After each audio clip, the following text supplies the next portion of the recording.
mais uma vez, confirmando nosso respeito aos agentes comunitários de saúde e de endemias.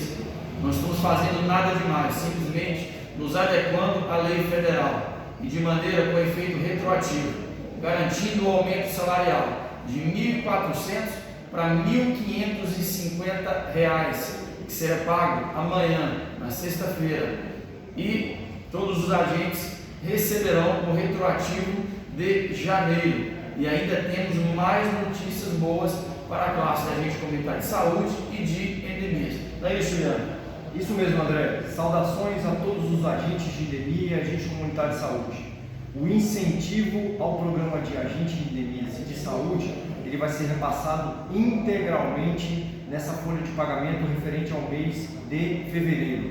Isso significa que 136 profissionais de saúde vão receber o valor do repasse integral.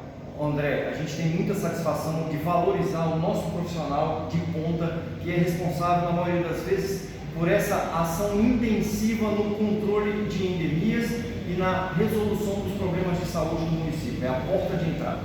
Portanto, agente comunitário de endemias, além da regularização do salário mediante a lei federal, no mês de fevereiro, vai receber a gratificação de R$ 1.755,14. E o agente comunitário de saúde receberá um incentivo de R$ 1.197,70 para quem trabalhou os 12 meses no ano de 2020. Um forte abraço e que Deus nos abençoe sempre. Um abraço.